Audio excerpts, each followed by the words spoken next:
So ito na mga kapatid, ang pinakamainit na balita na ating nasagap ngayong araw mga kababayan. Actually mga kapatid, hindi po ito balita. Ito po ay isang chismis, 'di ba? Chismis na masasabi natin parang may katotohanan.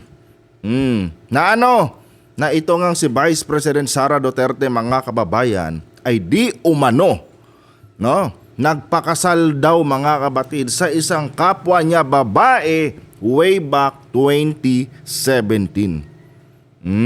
Mga kapatid. Ngayon, ang tanong, gaano ba kaseryoso? Kapag napatunayan itong kasal na ito ni Sara sa isang kapwa niya babae, gaano ba kaseryoso at ano ba ang magiging epekto nito, sa ating pinakamabait, yun na lang, na vice presidente.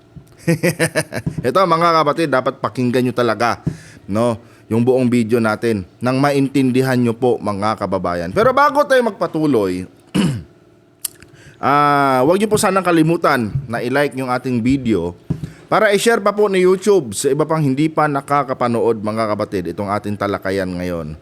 So, bago ako magbigay ng nabubulol ako. Bago ako magbigay ng aking personal na opinion, panoorin muna natin mga kababayan itong kumakalat ngayon na video, patungkol po kay Vice President Sara Duterte na kung saan ay nagpakasal nga sa isang kapwa niya babae. Eto. Kung ipapakita sa inyo, ito ay dumaan lamang sa aking wall. Totoo pala yung si Inday Sara ay ikinasal sa kapareho niyang babae. Hindi ko lang alam kung sino ang babae o lalaki sa kanila. Nung pa raw sila ikinasal, 2017. Pakinggan natin itong babae na nagsasalita. Pakinggan natin siya. Ito mga kapatid, yung babaeng nagsasalita dito, allegedly, ito yung pinakasalan ni Vice President Sara Duterte. So ito, pakinggan natin yung kanyang sinasabi dito. Nagtatanong po sa amin kung totoo po yung bali-balita that yung mukha ng babae mga kababayan parang Adictus Benedictus din Di ba? Walang pinagkaiba to doon sa mga picture nila Sara Duterte dati na alam nyo yun, parang hindi talaga karespe-respeto. Nakita nyo ba yon yung mga kumakalat natin picture ng magkapatid ng mga Duterte na kung saan yung buhok ni Pulong yung dito lang, yung parang tapay ng manok. Tapos ang dami nilang mga tattoo. Tapos si Sara Duterte, kalbo. Di ba? Mga ganito talaga yung mga pormahan nila dati, mga kabatid . No wonder, kung totoo man ito, no wonder kung bakit pumapatol si Sara sa ganitong klaseng kuwan. Kasi ganito din yung mga datingan nila Sara Duterte . Mga pangbarumbado na klaseng imahe. Tuloy. ako po at saka si Inday Sara Duterte, the Vice President, got married a long time ago.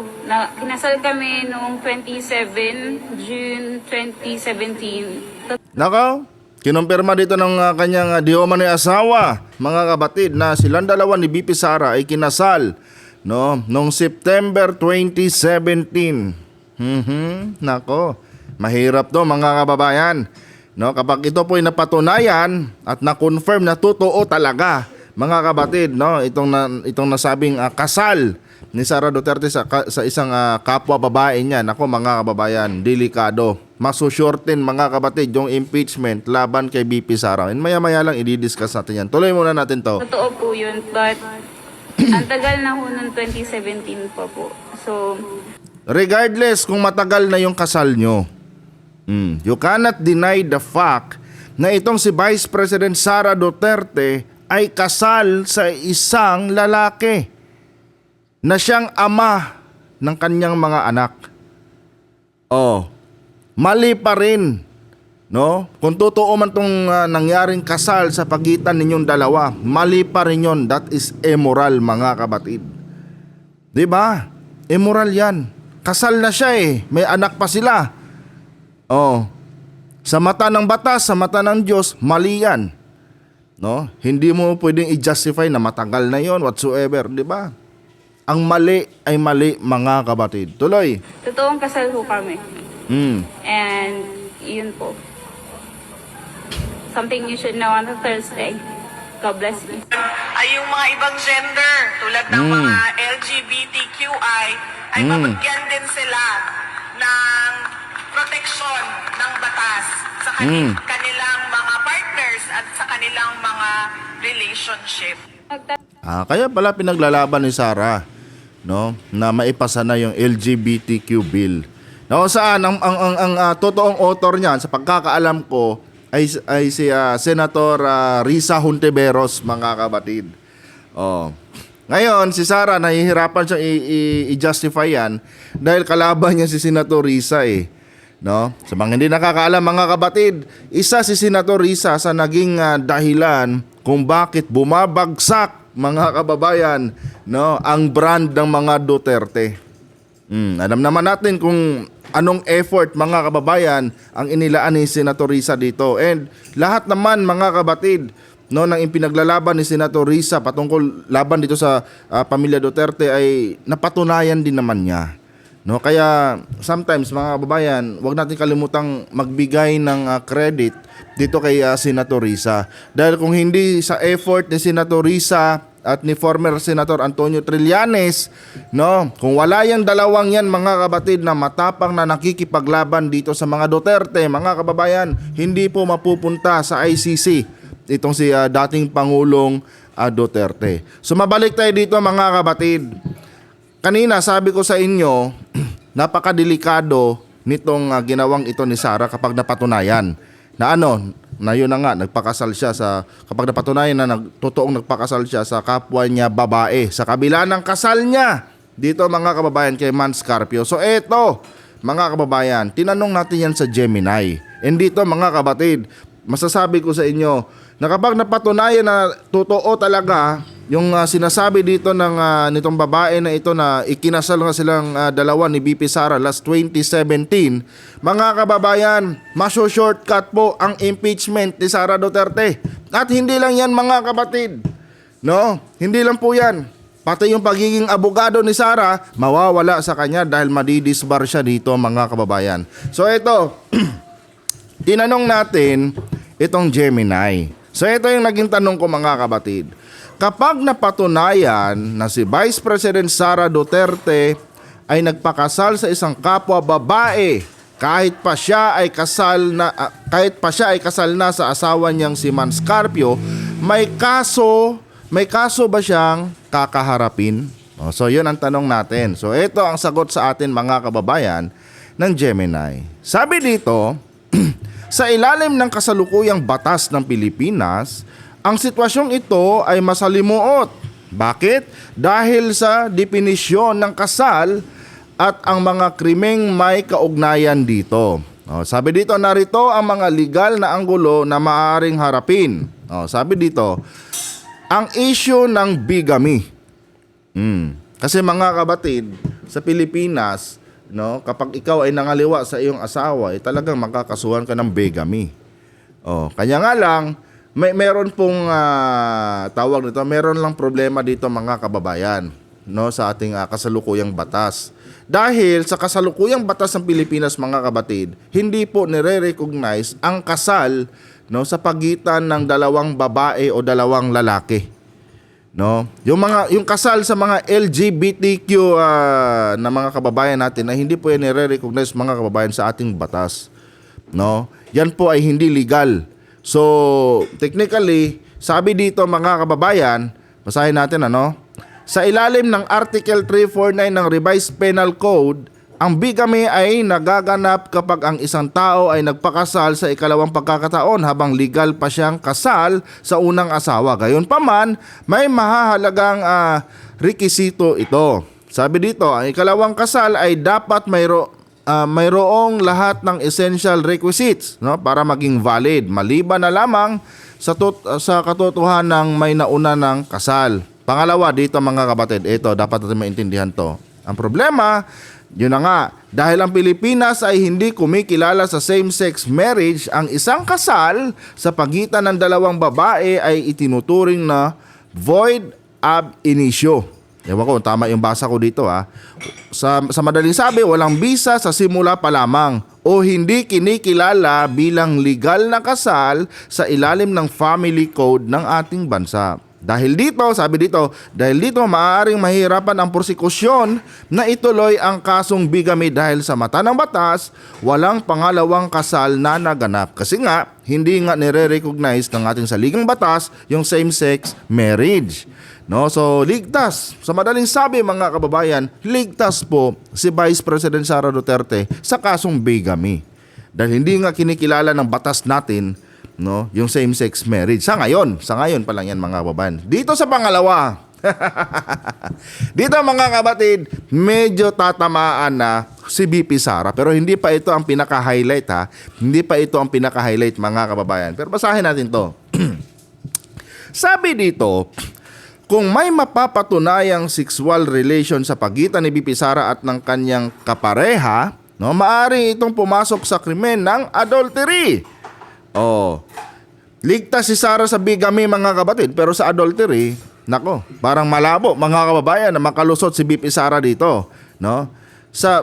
Maaari itong pumasok sa adultery sa ilalim ng Article 333 ng Revised Penal Code. Oh, ang sabi dito, ang adultery ay isinasampa laban sa isang babaeng may asawa na nakikipagtsoktsakan sa isang tao na hindi niya asawa, regardless of the gender mga kababayan.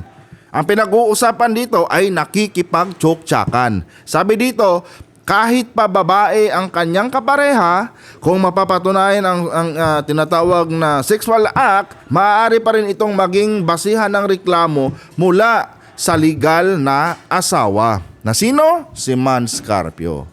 Pero dito mga kabatid, bagamat pasok si Sara dito, no, sa kasong adultery, I don't think so mga kababayan na itong si Mans Carpio kakasuhan niya si Sara.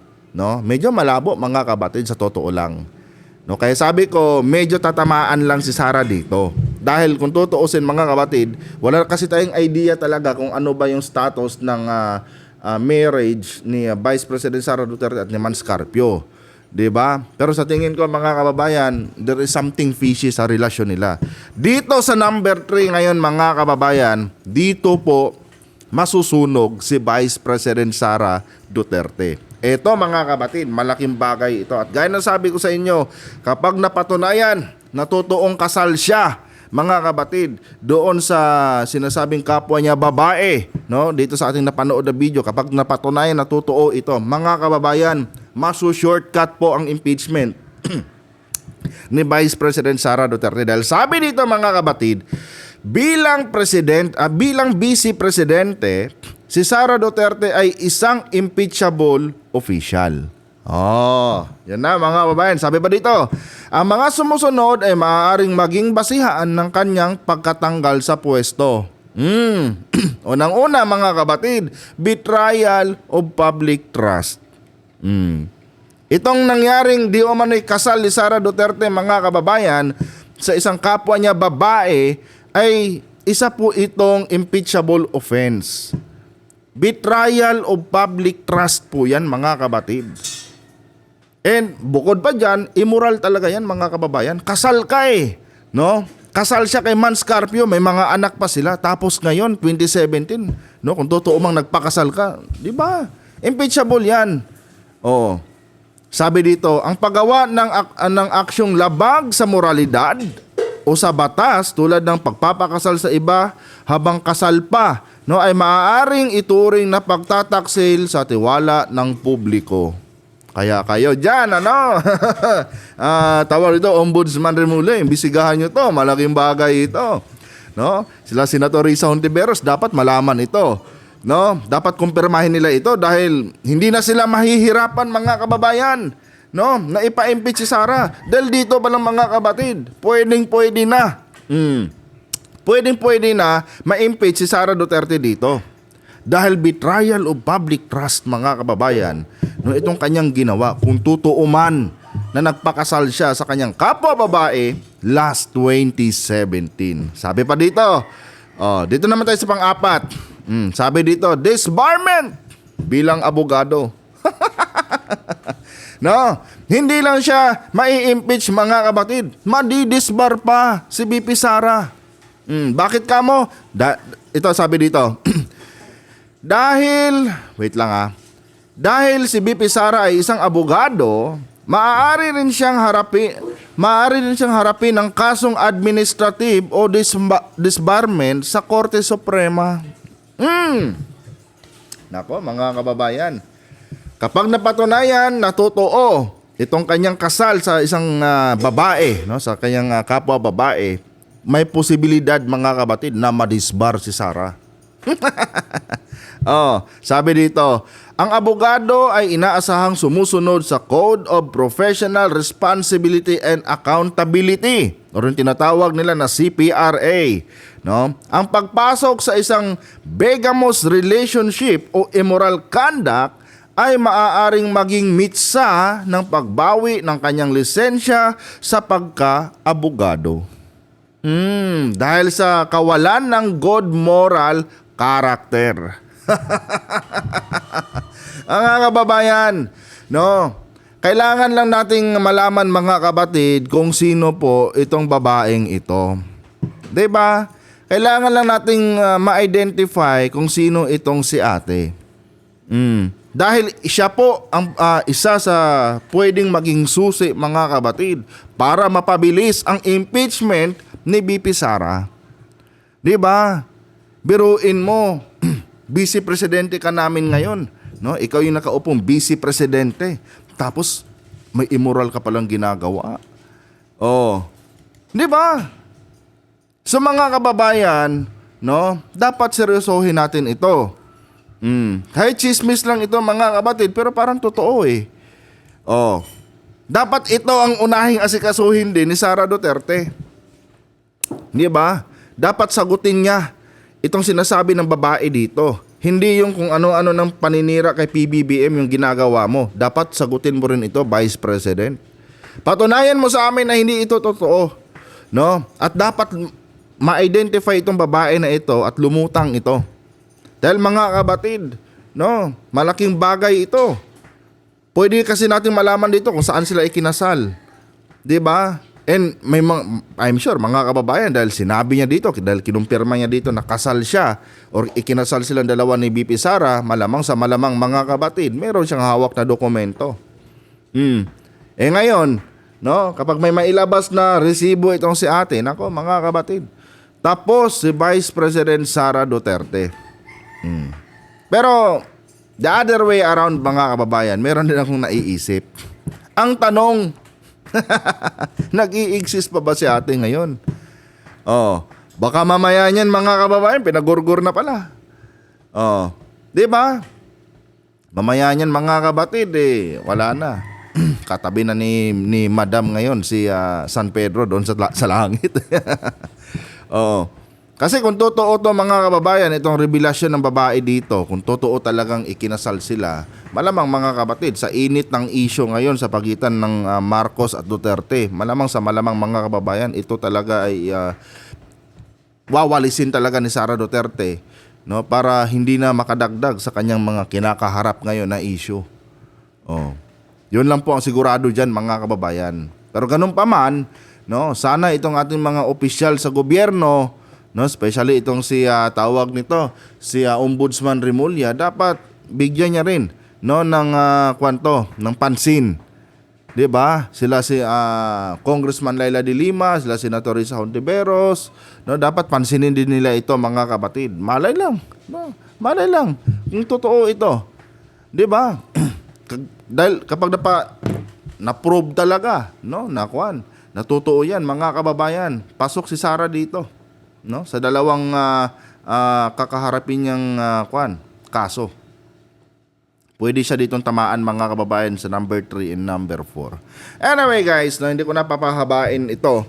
And I think na-explain ko naman na sa inyo, no, kung ano nga ba ang posibleng kakaharapin dito ni BP Sara, no, kapag napatunayan yan. And uulitin ko sa inyo mga kabatid, hindi ko po sinasabi na totoo itong video na ito. Sa ngayon mga kababayan, mananatili muna itong chismis, no? Until such time na ma-confirm ito. Ang dinidiscuss natin dito is yung mga posibleng charges na kakaharapin ni BP Sara kapag napatunayan na totoo ito, no? Kaya sinasabi ko sa inyo kanina, hindi po ito balita. Ito po ay chismis lamang na medyo may kaunting katotohanan. No? Mabibigyang linaw lang ang lahat ng bagay na ito mga kabatid kapag nagsalita na si BP Sara at lumutang na rin itong si ate. Kung nandito pa siya sa mundong ibabaw Lahat ng ating sinasabi dito mga kabatid ay personal ko lamang na opinyon at hindi po ito sumasalamin sa opinyon ng mga eksperto. Hindi ko rin ginawa itong video na ito, no, para impluwensyahan kayo or paniwalaan nyo. Nasa sa inyo pa rin yan mga kababayan kung maniniwala kayo sa sinasabi ko dito. No, kung agree kayo, paki-like po ang ating video mga kabatid. Kung disagree naman kayo, paki-dislike. Walang problema sa atin yan mga kababayan. No. Lahat po tayo ay may kanya-kanyang opinyon at nire-respeto po natin yan mga kababayan. Hanggang dito na lang. Adios.